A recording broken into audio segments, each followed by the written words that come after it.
안녕하십니까, 강지연입니다. 오늘은 98번째로 맞이하는 어린이날입니다. 예전 같으면 놀이동산이나 공원 같은 곳이 아이들과 함께 나들이 나온 가족들로 붐볐을 텐데요. 하지만 올해는 코로나19 여파로 어린이날 풍경도 많이 바뀌었습니다. 어린이날 행사들은 취소가 됐고 또 야외 활동도 쉽지 않아서 어린이들이 좀 많이 아쉬워할 것 같은데요. 하지만 무엇보다 아이들의 건강과 안전이 더 중요한 만큼 조금 불편해도 방역 안전수칙 잘 지켜주시기 바랍니다. 시민의 방송 TBS는 매일 아침 9시부터 9시 50분까지 TV와 유튜브를 통해 코로나19 특집 생방송을 진행하고 있습니다. 질병관리본부에 따르면 어제 0시 기준으로 국내 코로나19 누적 확진자는 총 1,801명으로 집계됐습니다. 자, 오늘도 먼저 서울 상황실에 나가 있는 기자 연결해서 지난밤 주요 내용들 또 현재까지 소식 짚어보겠습니다. 조주연 기자. 네, 서울시 재난안전대책본부에 나와 있습니다. 네, 국내 코로나19 발생 현황부터 정리해 주시죠. 네, 그제 하루 동안 국내 코로나19 신규 확진자는 8명 증가했고 모두 해외에서 유입된 사례였습니다. 중앙방역대책본부는 어제 오전 0시 기준 코로나19 확진자가 8명 증가한 1,801명으로 집계됐다고 밝혔습니다. 신규 확진자 8명 중 4명은 공항 검역 과정에서 발견됐고 나머지 4명은 입국 후 격리 중에 확인됐습니다. 국가별로 보면 3명은 미주 지역에서 왔고 아랍에미리트에서 3명, 타지키스탄, 쿠웨이트에서 각각 1명씩이었습니다. 발표일 기준으로 하루 신규 확진자 수는 지난달 18일 18명으로 10명대에 진입한 이후 17일째 20명 미만을 유지하고 있습니다. 사망자는 2명 증가해 252명이 됐습니다. 완치해 격리 해제된 확진자는 34명이 늘어 모두 9,217명입니다.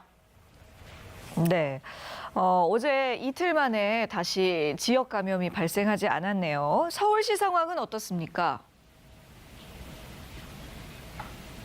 네, 서울시에서는 신규 확진자가 발생하지 않았습니다. 이에 따라 어제 오전 10시 기준 서울 지역 확진자는 그제와 같은 637명입니다. 이 가운데 481명이 완치 판정을 받아 퇴원했고 154명이 아직 격리돼 치료를 받고 있습니다. 지난달 20일부터 이번 달 2일까지 약 2주간 서울에서 신규로 확진된 환자 12명은 모두 외국에 다녀온 입국자였습니다. 여행 국가별로 보면 미국이 6명으로 가장 많았고 러시아와 영국, 인도, 일본, 필리핀, 터키에서 각각 1명씩이었습니다. 서울의 전체 누적 확진자 가운데서 보면 637명 중 258명, 약 40%가 해외 접촉으로 감염됐습니다. 네, 그래도 점점 확진자는 줄어들고 또 완치자는 증가하는 그런 긍정적인 모습을 보여주고 있네요. 네, 맞습니다. 현재 누적 확진자 중 9,217명, 약 85%가 완치돼 격리 해제된 상태입니다. 하지만 퇴원까지의 과정은 순탄치 않습니다. 전체 환자 10명 중 1명은 무려 43일 이상, 6주보다 오랫동안 입원해 치료를 받는다는 통계가 나왔습니다. 중앙방역대책본부 자료를 보면 지난 1일 0시 기준 43일 이상 격리된 환자 수가 1,035명에 달합니다. 이 중 711명이 격리 해제됐고 324명은 아직도 격리 중입니다. 나이가 많을수록 격리 기간이 더 길어지는 양상을 보이는데요. 20대 장기격리 환자 243명 중에는 179명, 74%가 격리 해제됐지만 80대 장기격리 환자 94명 중에는 37명, 39%만이 격리에서 해제됐습니다. 또 병세가 심각할수록 더 오래 입원하는데 위중 환자의 경우 47명 중 30명이 아직도 퇴원하지 못하고 치료를 받고 있습니다. 그렇군요. 아무쪼록 모두 빨리 건강을 되찾으셨으면 좋겠습니다. 자, 조 기자, 오늘 어린이날인데요. 서울 시내가 한산한 것 같습니다. 네, 매년 어린이날 전후로 서울 공원 곳곳에서 열리던 축제와 행사가 올해는 전면 취소됐습니다. 서울시는 공원 내 불법 노점과 이동 상인을 단속하고 개인별로 이루어지는 행사나 공연도 제한할 방침입니다. 현재 각 공원에서는 공원 이용객들에게 피크닉처럼 한 곳에 머물지 말고 산책 위주로 공원을 이용하도록 안내하고 있습니다. 이용객들은 개인 마스크를 반드시 쓰고 서로 거리를 최소 2m 이상 유지해야 합니다. 네. 긴장이 풀리는 순간이 제일 위험한 법이니까요. 그리고 프로야구가 개막한다는 소식도 있는데 무관중으로 경기를 치른다면서요, 당분간. 네, KBO 리그가 우여곡절 끝에 개막하게 됐습니다. KBO 리그는 당초 지난 3월 28일 개막할 예정이었지만 코로나19 여파로 계속 연기돼 왔는데요.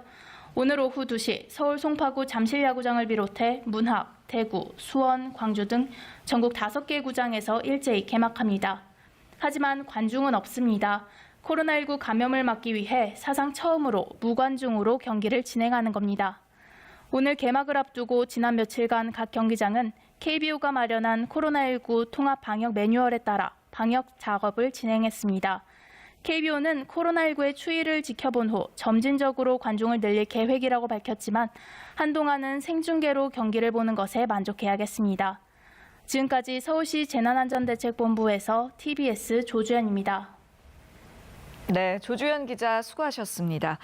이어서 코로나19에 대해 좀 더 자세한 이야기들 나눠보겠습니다. TBS 보도본부의 강세영 기자와 함께합니다. 어서 오십시오. 네, 안녕하세요.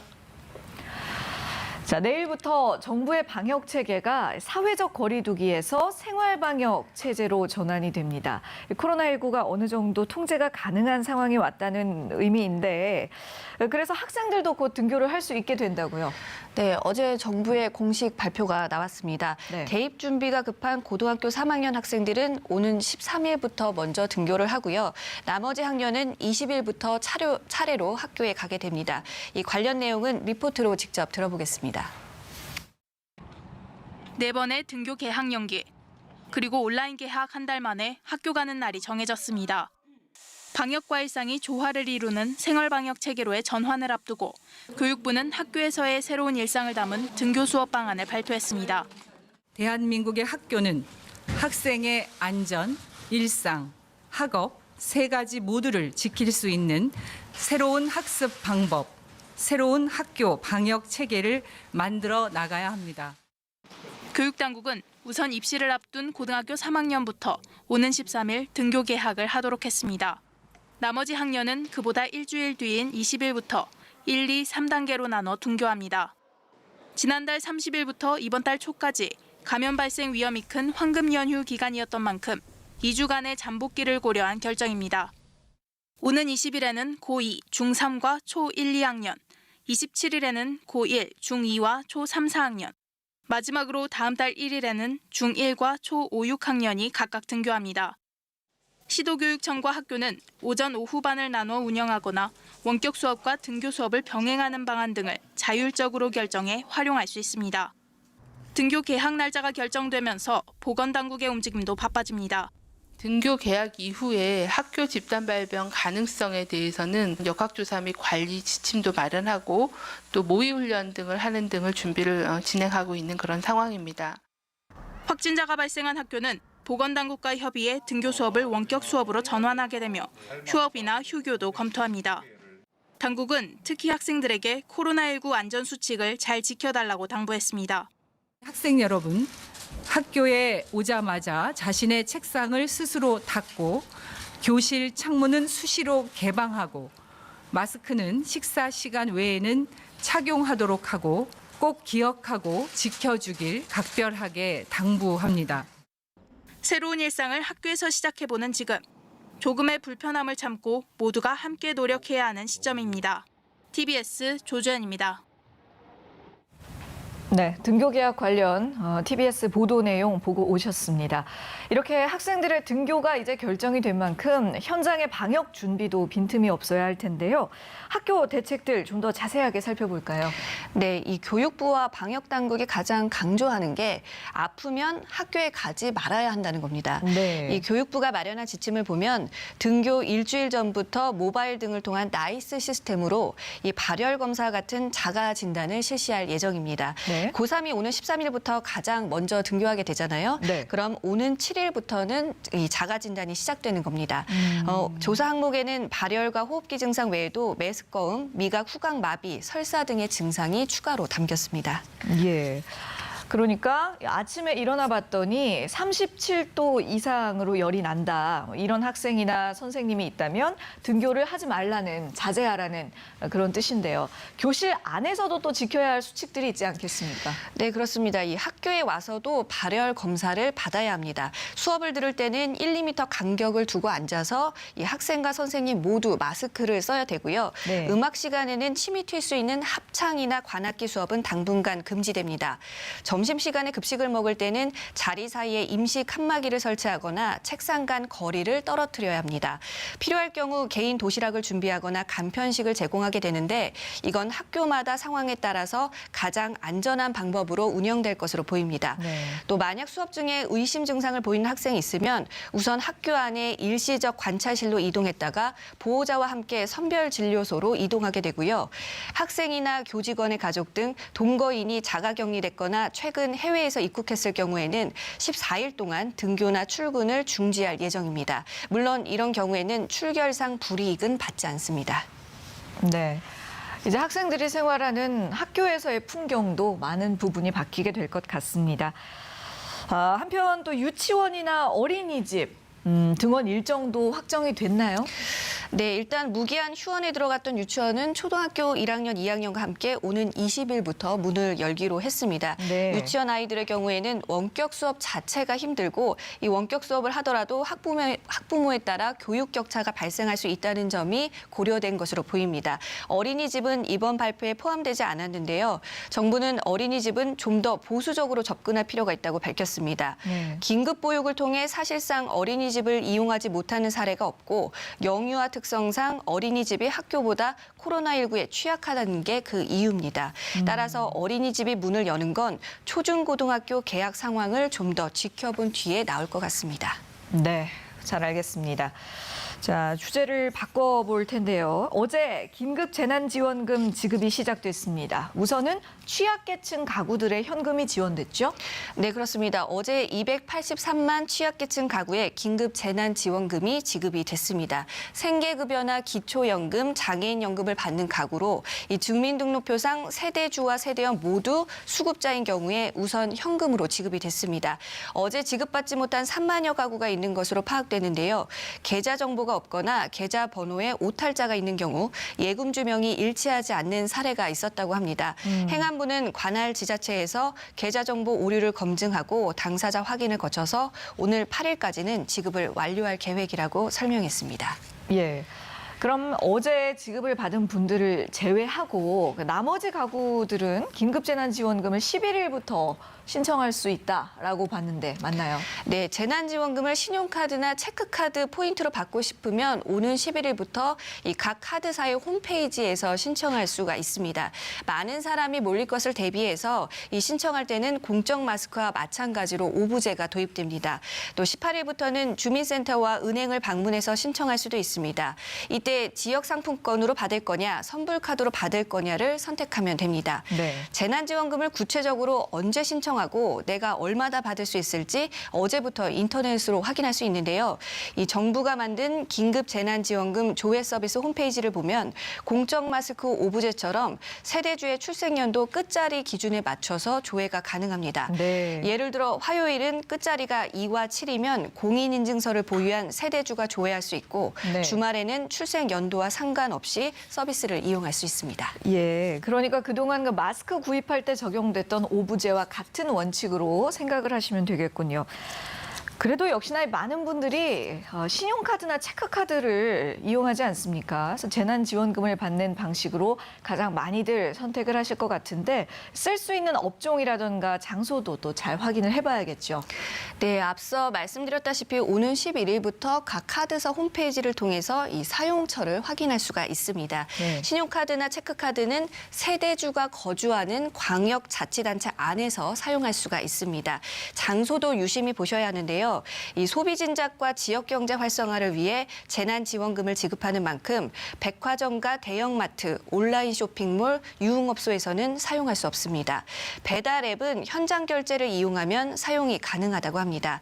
업종은 아동 돌봄 쿠폰과 범위가 같은데요. 이 귀금속 판매 매장, 레저 사행 업종에서는 사용이 안 되고 공공요금 납부 용도로는 쓸 수 없습니다. 네.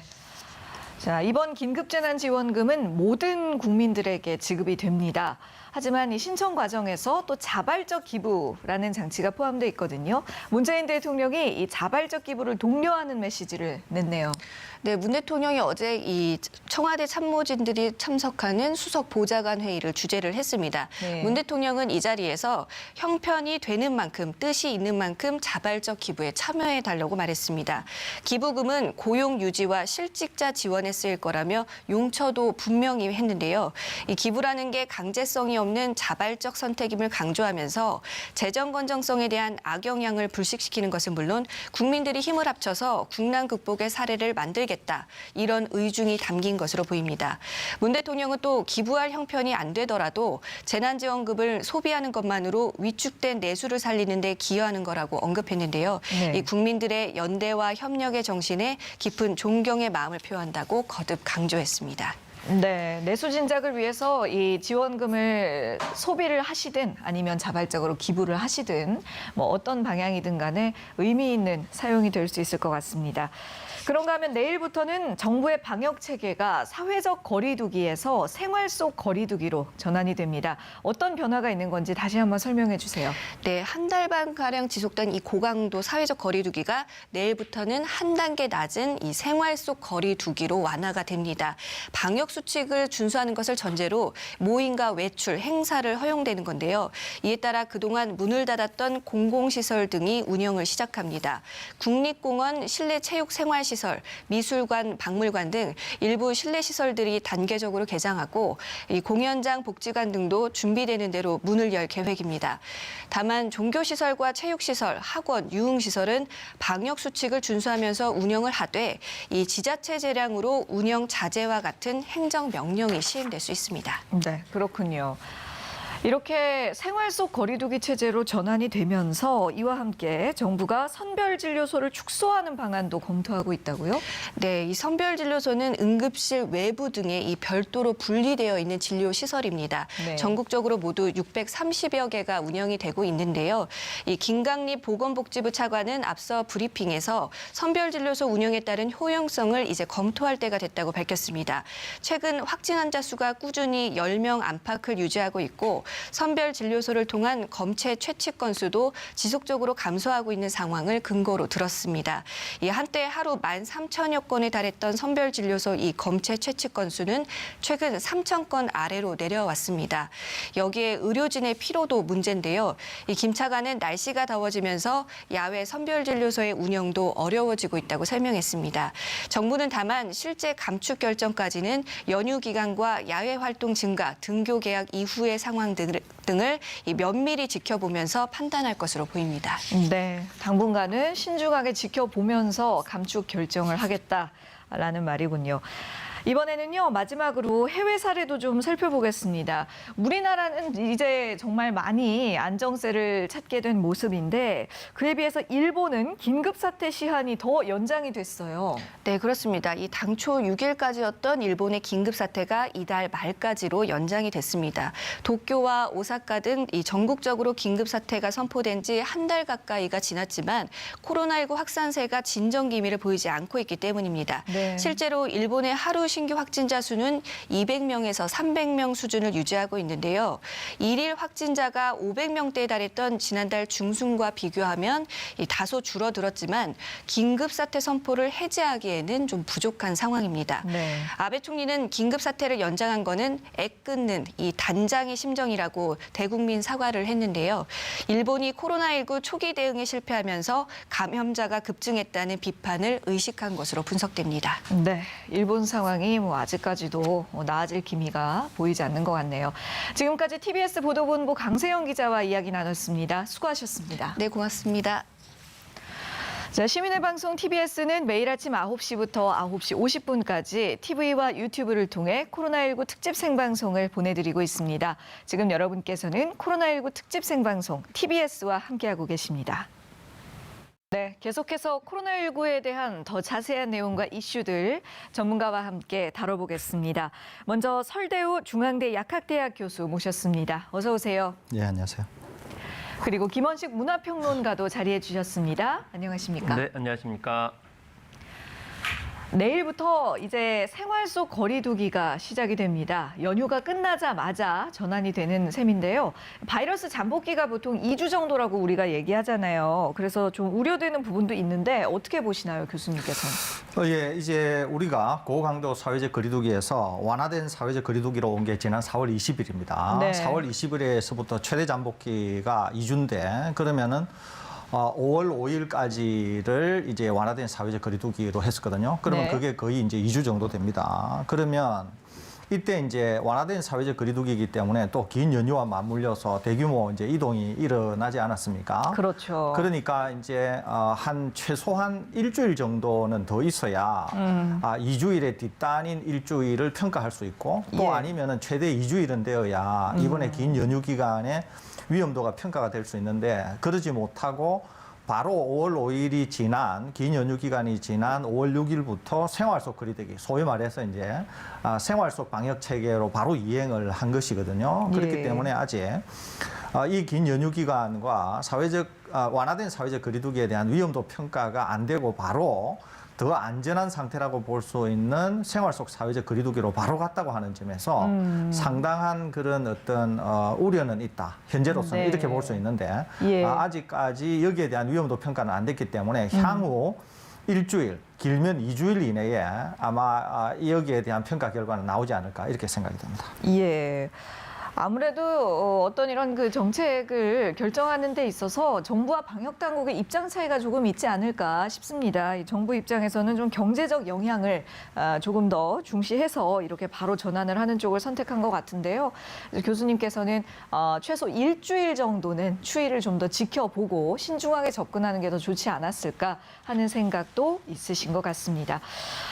그래요. 안 그래도 이번 연휴 동안에 전국에 있는 관광지에 사람들이 굉장히 많이 몰렸잖아요. 네, 그렇습니다. 상대적으로 좀 밀집도가 적은 곳으로 이동하고 계신 것 같습니다. 그래서 예. 대체적으로 청정한 지역, 그래서 뭐 산이라든지 국립공원 지역 그리고 바다라든지 해안 쪽으로 가셔가지고요. 네. 제주도에 많이 가셨고 또 동해안 쪽에 이제 강릉이나 속초 등지에도 강원도. 많이 네. 가셨는데 이 숙박 시설이 거의 100%에 육박할 정도로 예약률 보이기도 했습니다.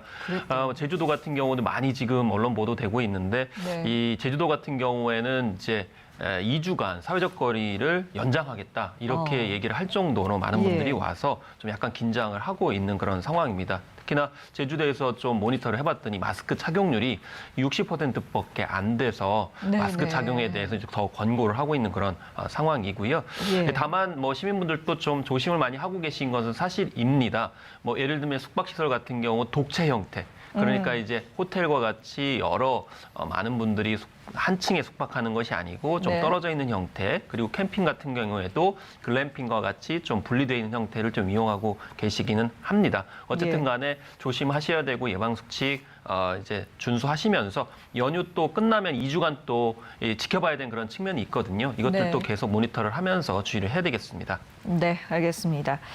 한편 정부가 수도권의 요양병원 환자와 관계자를 대상으로 표본 조사를 실시했습니다. 이 요양병원이라고 하면 집단 감염 위험도가 가장 높은 장소 중 하나잖아요. 그런데 이 검사에서는 전원 음성이 나왔거든요. 이 진단 검사에 대해서 어떻게 보시는지요? 이건 굉장히 중요합니다. 이제 대구 경북 지역에서는 이미 다 전수조사를 했었고요. 네. 이제 실제로 시설이 더 많은 곳이 이제 수도권이라고 볼 수 있거든요. 그러니까 이제 수도권에서도 지금 요양원, 요양병원 같은 곳은 상당히 이제 고위험 군의 환자들이 계신거나 이제 돌봄을 받아야 되는 분이 계신 곳이라고 알려져 있습니다. 예. 여기서는 이제 만일에 확산이 된다고 하면 상당히 중증 질환으로 빠지면서 이제 굉장히 어려운 상황을 겪을 수 있는 분들이 많이 계시거든요. 네. 그런데 수도권에서는 우리가 이제 지역사회 감염자들은 찾아서 계속 검사하고 또 접촉자들도 찾아서 검사를 한 측면은 있지만 네. 요양원이나 요양병원에 계신 분들이나 거기에 종사하는 분들이 실제로 숨은 감염자들이 있는가에 대해서는 네네. 알려진 바가 없었습니다. 예. 그런데 모든 것을 다 검사하기에는 어려움이 있으니까 이제 표본 조사를 해본 거죠. 그래서 표본 조사를 했는데 표본 조사에서 전원 음성이 나왔다고 하는 것은 네. 이제 좀 확대 해석을 하면 전체적으로도 상당히 안전하다. 예. 확진자가 없다 이렇게 볼 수 있는 것이거든요. 네. 그런 측면에서 언젠가는 해야 되는데 빨리 한 측면도 있고 또 저는 음성이 나왔다고 하는 점에서 굉장히 잘한 조치라고 볼 수 있고 또 상당히 우려했던 것과는 달리 안전성은 어느 정도 확보되어 있다 현재로서는 이렇게 평가할 수 있던 점에서는 상당히 고무적인 결과다 이렇게 볼 수 있겠습니다. 예, 그러니까 참 의미가 있는 검사였고 또 좋은 결과가 나왔기 때문에 긍정적인 신호로 받아들일 수 있겠네요. 자, 계속해서 말씀드리듯이 내일부터 이제 생활 속 방역으로 체제가 전환이 되는데요. 뭐 저희가 방송 통해서 계속해서 짚어드리고 있는 부분입니다만 여러 번 말씀드려도 이게 부족하지 않은 그런 내용이기 때문에 교수님께서도 뭐 여러 가지 말씀해 주셨지만 이번에는 평론가님께 좀 부탁드리겠습니다. 네, 그래서 생활 속 거리두기다라는 것은 결과적으로 이제 경제 사회 생활을 하면서 그 안에서 이제 개인 방역들을 좀 더 많이 초점을 맞추는 건데요. 정부에서 3가지 단계를 구분해가지고 이번에 확실하게 말을 했습니다. 네. 1단계가 생활 속 거리두기이고요. 2단계가 이 사회적 거리두기, 그리고 3단계가 바로 이제 강화된 이제 사회적 예. 거리두기 이렇게 됐습니다. 그래서 이제 거꾸로 간 거죠. 그래서 강화된 형태로 갔다가 다시 또 사회적 거리두기로 했다가 이제 생활 속 거리두기로 이렇게 온 것인데 네. 언제든지 간에 위험 요소가 있게 되면은 사회적 거리두기로 다시 환원을 하겠다 이렇게 이제 밝힌 그런 상황이 되겠습니다. 그래서 생활 속의 거리두기 같은 경우에는 한 3가지 부분에 있어서 이제 구분을 해가지고 좀 구체적인 지침을 마련하기도 했습니다. 그래서 업무 네. 분야 그리고 이제 일상 분야 그리고 네. 여가 분야 이렇게 나눴거든요. 그래서 네. 업무 분야 같은 경우는 이제 직장에서 조직에서 어떻게 할 것인데 한편으로 생각을 해보면은 대체적으로 회의를 하거나 이럴 때 이제 접촉이 있기 때문에 그런 걸 어떻게 이제 최소화할 것이냐에 초점을 맞춰가지고 이야기를 하고 있는 그런 측면이 있고요. 또 네. 민원 같은 경우 이제 공공기관 방문할 때도 어떻게 할 것인지에 대해서 간격 두기를 구체적으로 보인 점이 있고요. 네. 또 일상 같은 경우는 대체적으로는 이제 교통수단을 어떻게 이용할 것인지 네. 이용하실 때 좀 간격 두셔야 되고 또 예매를 하실 때 또 비대면으로 하셔야 되는 거 강조하고 있고요.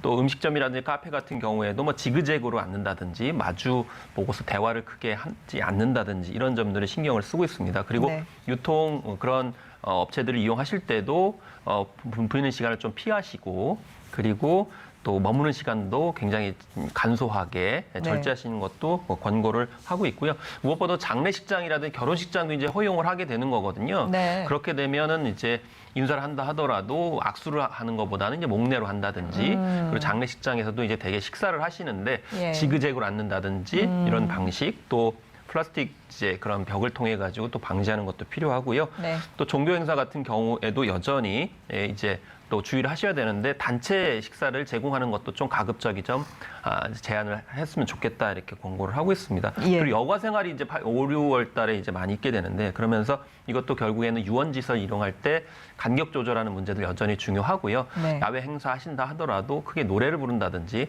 함성을 부르는 것 그리고 이제 야구장이라든지 축구장 가실 이제 기회가 또 있으실 텐데 그때도 이제 응원이라든지 이런 것에 있어서는 좀 주의가 필요하시다. 이런 이제 구체적인 분야에 대한 지침들이 나오고 있는데 이건 계속적으로 좀 수정 보완하면서 지켜나가야 되겠고요. 결과적으로는 생활 속 거리두기, 개인 방역 5대 지침이라든지 이런 것들을 계속적으로 준수하는 노력들이 필요해 보입니다. 예, 지금 설명해 주신 내용 들어보니까 정말 생활 속의 다양한 분야에서 구체적으로 조목조목 지침이 마련이 돼 있는 것 같은데요.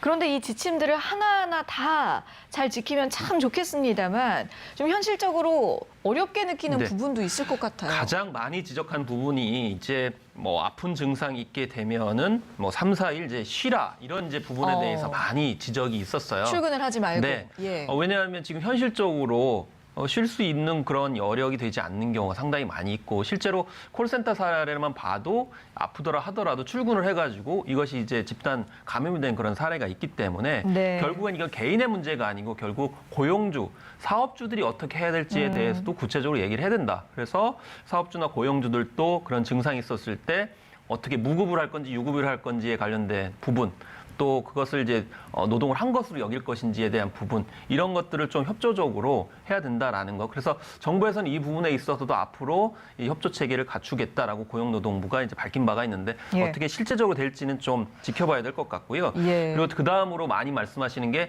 대중교통수단에서 어떻게 2m 간격을 하라는 거냐. 사실 이게 그러게요. 뭐 최소 1m라고 얘기를 하긴 하지만 사실 우리가 지하철도 그렇고 이제 버스 같은 경우에 사실 불가능한 그런 측면들이 있는데 이 네. 실효성 문제가 있어서요. 그런데 이제 이게 또 개인 방역으로 또 가거든요. 예를 들면은 교통수단을 이용을 하실 때 뭐 대화를 하지 말라거나 뭐 핸드폰 통화를 길게 하지 말라 이런 결국 개인 방역 문제인데 예. 결과적으로 버스 운영 주체들도 환기를 또 얼마나 시킬 것인가에 대한 안심 문제 네. 그리고 특히나 문제가 되는 게 출퇴근 시간이에요. 이 출퇴근 시간에는 어쩔 수 없이 그 버스를 이용할 수밖에 없는 그런 상황인데 네. 이때 그럼 어떻게 안심을 줄 수 있을 것인가라는 예. 것이고요. 또 여기서 개인 방역으로 마스크를 반드시 착용해야 되는 그런 상황이 되기 때문에 너무 개인에게만 전가하는 어떤 그런 상황이 돼버리면 좀 곤란하다는 점을 여전히 이제 이렇게 화소연하고 계시기 때문에 계속 이런 문제들은 좀 지속적으로 안심을 하도록 만드는 정책적 조치가 필요해 보입니다. 예, 그러니까 너무 개인적 차원에서만 뭔가를 준수해 줄 것을 그쪽으로 좀 내용이 좀 편중이 되어 있기 때문에 이런 부분을 수정 보완해 가야 한다는 말씀이시겠죠. 자, 그리고 정부가 5월 13일부터 순차적으로 등교 개학을 시작하겠다고 발표했습니다. 그런데 이 싱가포르에서 개학을 한 뒤에 폭발적으로 집단 감염이 증가했던 그런 사례가 있기 때문에 좀 더 신중해야 하지 않을까라는 목소리도 있거든요. 어떻게 보시나요? 저는 이번 결정이 상당히 문제가 많다 이렇게 보고 있습니다. 예. 누가 어떤 경로로 어떤 논의를 거쳐서 결정을 했는지 모르겠는데 굉장히 문제가 많아서 상당히 우려된다 이런 말씀을 먼저 드립니다. 네. 우선 5월 13일 날 고3이 등교하는 것은 일단 이해는 됩니다. 이것은 뭐 네. 충분히 가능하다고 봐요. 왜 그러냐면은 아까 말씀드린 것처럼 5월 5일 날에 이제 긴 연휴가 끝나고 적어도 일주일 정도면은 이 이동에 대한 평가가 됩니다. 예. 그러고 나서 5월 13일에 고3이 등교하는 것은 이해가 되는 측면이 있어요. 근데 네. 문제는 뭐냐면 13일 이후 일주일 동안, 그러니까 일주일 동안 고3이 등교가 되면서 이 고3을 통해서 위험도 평가를 하겠다는 생각은 들어요. 위험도 평가가 될 겁니다. 그런데 5월 20일 날에 누가 등교를 하느냐 하면은 고2, 중3, 이까지는 그렇다고 보더라도 초1에서 2, 그 다음에 유치원이 등교를 하게 돼요. 예. 그러니까 초등학교 저학년이 대면 등교를 한다, 등교 개학을 한다고 하는 거는 제가 여러 번 말씀드린 것처럼 사회에 네. 이 코로나19와 관한 위험도가 상당히 해소됐다고 하는 강력한 시그널을 줍니다, 이것은. 네. 그러면 지금 정부에서 얘기하는 것처럼 여러 가지 우려에 대한 얘기를 하고 또 방역 수칙, 생활 속 방역 수칙에 대한 여러 가지 얘기를 함에도 불구하고 초등학교 어린이들이 5월 22일에 개학을 한다고 하는 것은 정부의 우려와는 완전히 배치되는 결정이라고 볼 수 있거든요. 예. 그렇기 때문에 지금 초등학교가 개학이 될 정도로 우리 사회가 안정이 되고 위험이 관리가 가능하다. 이것을 단적으로 얘기하는 것이거든요. 네. 그래서 제가 여러 번 말씀드린 것처럼 고학년이 먼저 등교 개학을 하고 위험도를 계속 평가하면서 순차적으로 개학을 하되 오히려 초등학교 저학년이나 유치원은 제일 뒷단에 두어서 위험도가 평가가 되고 충분히 관리 가능하다. 이럴 때 등교 개학을 하는 게 바람직스럽다. 또 다른 전문가들도 그런 얘기를 했는데 오히려 이게 거꾸로 된 측면이 있습니다. 예. 그런 점에서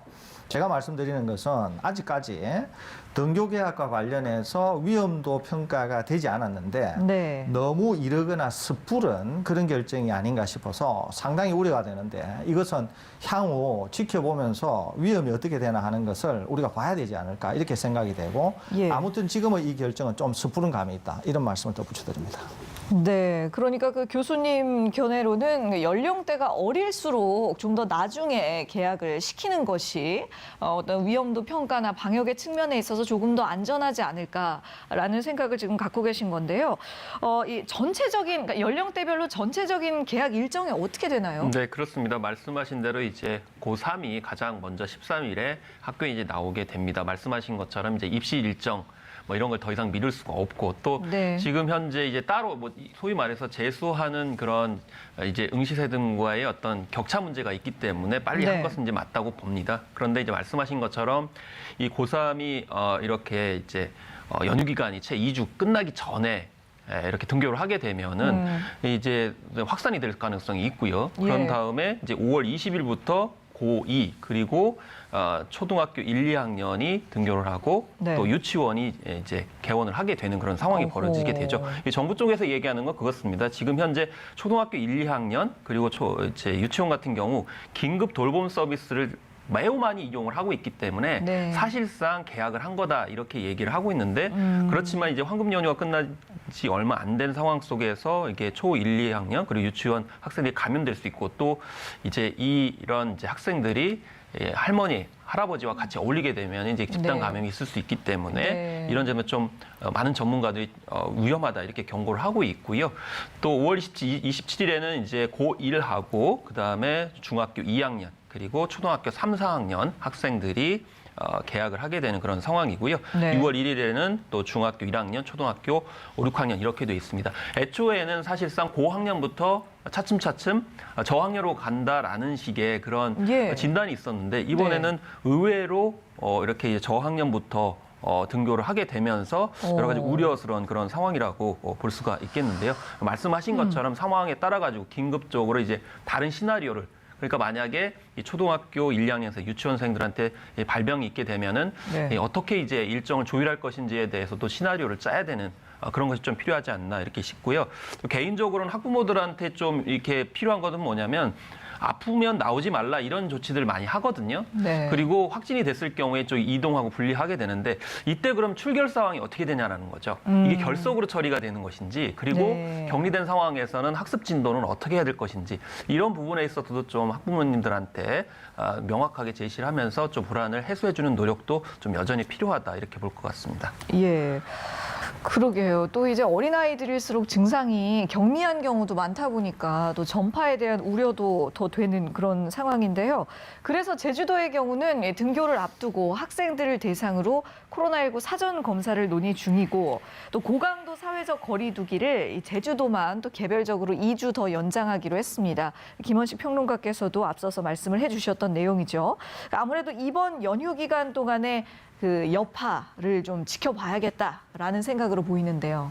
예, 저는 뭐 아주 상당히 적절한 조치로 보입니다. 이것은 뭐 지자체가 처한 상황에 따라서 자율적으로 평가를 할 만한 그런 위치에 있는 지자체는 거기에 맞는 뭐 결정을 내는 것이라고 볼 수 있거든요. 네. 아시다시피 이번 연휴 기간에 제주도에는 굉장히 많은 분들이 오지 않았습니까? 맞습니다. 그렇기 때문에 위험도가 있다고 평가가 되어서 이런 조치를 하는 것 같은데 이거는 뭐 상당히 적절해 보입니다. 예, 그렇군요. 그런데 정부가 생활 속 거리두기로 전환을 하기로 한 가장 큰 이유가 바로 경제와 사회 활동을 좀 회복시키기 위해서 일 텐데요. 시민들을 중심으로 착한 소비 활동도 이어지고 있다는데 이건 어떤 내용인가요? 네, 착한 소비 운동은 크게 두 가지로 지금 나타난다고 되게 얘기를 합니다. 하나는 정기 구독이고 다른 네. 하나는 선결제인데요.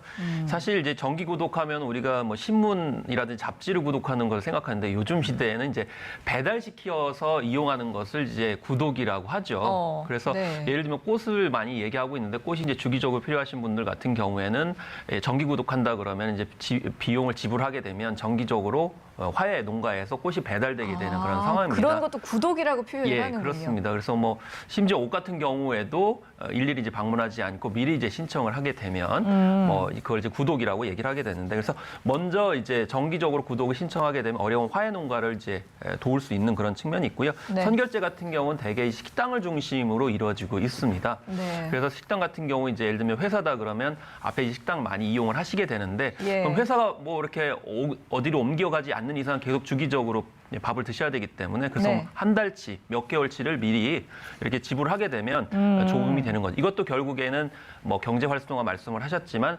소상공인들, 자영업자들이 굉장히 어렵기 때문에 미리 그런 현금을 지불을 함으로써 어려운 상황들을 타개할 수 있는 그런 착한 소비 운동이 이제 벌어지고 있다라는 것입니다. 그래서 이런 것들은 이제 자발적으로 시민의 어떤 공동체라든지 그리고 이제 우리가 하나로 이렇게 연결돼 있다는 것을 하기 때문에 오히려 더 네. 이 어떤 정신적인 측면에서 더 바람직하다고 볼 수가 있겠고요. 그 예. 한편으로는 소비가 감소하니까 뭐 이렇게 온라인을 통해 가지고 상품 가격을 할인해 준다든지 또 이 경북 지역이 또 굉장히 대단히 어렵거든요. 그렇기 예. 때문에 대구 경북에서 이제 페스타 같은 행사를 또 하고 있는 그런 상황이라서 전반적으로 이제 경제가 돌아가야 되기 때문에 생활 속 거리두기도 그런 차원에서 한다는 측면에서 시민들의 자발적인 참여가 굉장히 중요해 보입니다. 예, 정기 구독과 선결제 크게 이렇게 두 가지 방식으로 착한 소비 활동이 진행이 되고 있는 상황인데요. 우리가 앞서서 코로나19의 방역과 예방에 있어서도 이 국민들이 시민의식을 잘 발휘해주지 않았습니까? 지금 국면에서는 또 이런 부분에도 많은 분들이 동참해 주셨으면 좋겠네요. 자, 그런가 하면 미국에서는 FDA가 렘데시비르의 긴급 사용을 승인하면서 코로나19 환자들에게 투약할 예정이라고 발표를 했어요. 우리나라에서도 임상이 진행되는 걸로 알고 있는데요. 이 임상 시험이 끝난 건지 치료제로서 얼마나 효과가 있을지 궁금합니다. 예, 이 렘데시비르가 뭐 요즘에 인구에 많이 회자되잖아요. 그런데 네. 이제 제가 이걸 좀 설명드리기 위해서는 렘데시비르에 대한 임상 시험을 좀 설명드리는 게 좋을 것 같은데요. 사람을 대상으로 한 임상 시험에서 매우 중요한 두 가지 개념이 있습니다. 하나는 타겟, 즉 대상자라고 하는 중요한 개념이 있고요. 또 다른 하나는 그 대상에 대한 치료를 했을 때의 엔드 포인트, 그러니까 목적하는 바가 뭐냐라고 하는 매우 두 가지 중요한 개념이 있습니다. 네. 지금 이 코로나19는 경증 환자는 스스로 치유되거나 크게 약을 투약하지 않아도 치료가 되니까 타겟, 즉 누가 대상자가 될 가능성이 많으냐 하면은 중증 환자가 아무래도 대상이 되겠죠. 그러면은 그렇죠. 중증 환자한테 이 약을 투약을 해서 엔드 포인트, 원하는 바가 뭐냐는 거예요. 네. 그 원하는 바는 중증 환자가 중증 환자의 치료가 되어서 퇴원하는 걸 거라고요, 이게. 그러니까 네. 엔드 포인트는 크게 두 가지가 있을 수 있습니다. 하나는 중증도를 얼마나 떨어뜨리느냐라고 하는 것과 또 예. 하나는 사망률을 얼마나 낮추는가 하는가. 이 두 가지가 엔드 포인트, 즉 이 약을 투약했을 때 우리가 원하는 목표가 될 거라는 거죠. 그런데 지금 이 임상시험 결과에 의하면은 이 중증 환자들에게 이 약을 투약을 하게 되면 퇴원을 11일째 정도 하게 되는데 네. 대조군인 경우에는 15일 정도의 퇴원을 한다는 거예요. 그러니까 퇴원이 한 4일 정도 빨라진다는 거죠. 네. 그런데 사망률에는 그러면 무슨 차이가 있느냐? 사망률은 통계적으로 큰 차이가 없다는 거죠. 예. 그러니까 퇴원 정도만 4일 정도 빨라지고 중증 환자들의 사망률에는 크게 영향을 안 미치는 약이 렘데시비르라고 볼 수가 있겠습니다. 그런데 FDA가 또 미 백악관이 한 것 중에 말라리아 치료제인 클로로퀸, 또 하이드록시 클로로퀸이라고 하는 약이 있어요. 예. 이 약도 FDA가 신속 임상 승인을 해서 사람한테 투여를 한 적이 있습니다. 그런데 이거는 오히려 부작용이 더 커서 사람이 중증 환자가 더 빨리 죽는 거예요. 그래서 아이고, 이 예. 약은 적당하지 않은 약이다 이렇게 된 겁니다. 그런데 네. 미 백악관 트럼프 대통령이 굉장히 좋은 약이다 이러면서 클로로퀸에 뭐 한때 뭐 사재기가 일어나고 엄청난 일이 벌어졌었는데 네. 자, 다시 렘데시비르로 돌아오면 그러면 렘데시비르는 좋은 약이냐? 제가 방금 말씀드렸잖아요.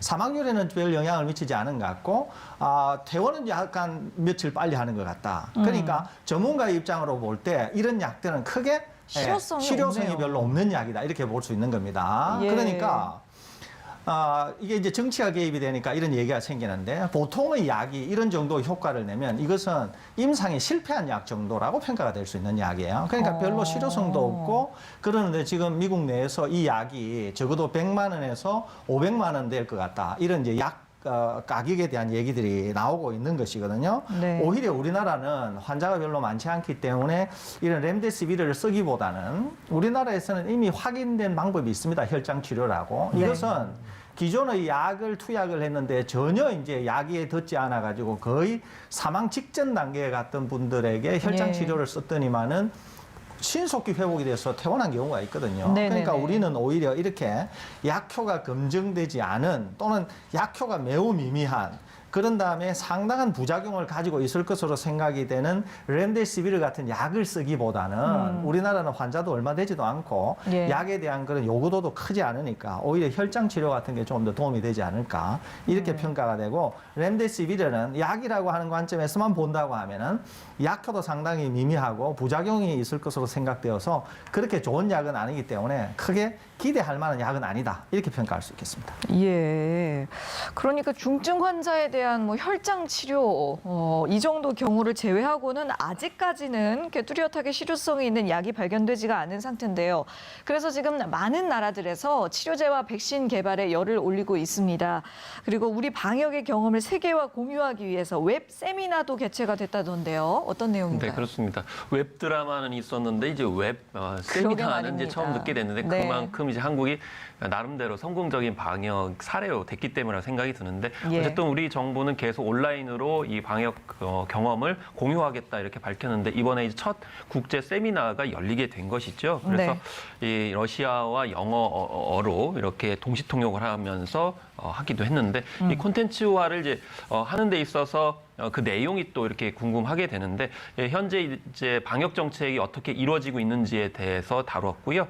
그리고 뭐 진단 검사가 어떻게 광범위하게 이루어졌는지 이걸 다뤘습니다. 그래서 진단 검사가 사실 광범위하게 이루어졌기 때문에 특히 신천지 사태 이후에 그것이 이루어져 가지고 주요했다는 점이 공유가 됐고요. 또 역학조사 그러니까 어떻게 해서 감염이 됐는지에 대해서 앱 등을 활용한 그런 어떤 적용 이런 것이 이제 굉장히 주목을 받았고 어쨌든 이제 145명의 이 세계 여러 나라의 방역 당국자들이 참여를 해서 적극적으로 이 질문을 했어요. 네. 질문해서 뭐 증상을 어떻게 이제 판별하느냐 이것부터 해가지고 생활 속 거리두기 정책은 뭐냐 이렇게까지 질문이 이루어졌거든요. 그래서 앞으로 우리가 이제 생활 속 거리두기를 시행을 하고 있는데 생활 속 거리두기가 또 해외 각국에서 또 관심을 갖게 되는 이유는 뭐냐면 일상 경제적 사회생활을 다 하면서도 방역을 하는 것이기 때문에 그렇죠. 과연 그걸 어떻게 하느냐 굉장히 많이 궁금해하고 있는 상황이거든요. 네. 그래서 우리가 지금 시도를 하고 있는데 이것도 추이에 따라서 이제 성공적으로 되게 되면 또 여러 나라에게 웹세미나 형태를 통해 가지고 공유하는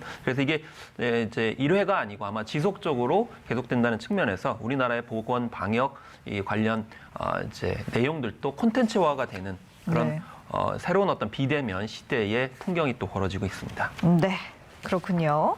자, 지금까지 설대수 중앙대 약학대학 교수 그리고 김원식 문화평론가와 함께했습니다. 수고하셨습니다. 오늘 준비한 내용 여기까지입니다. 고맙습니다.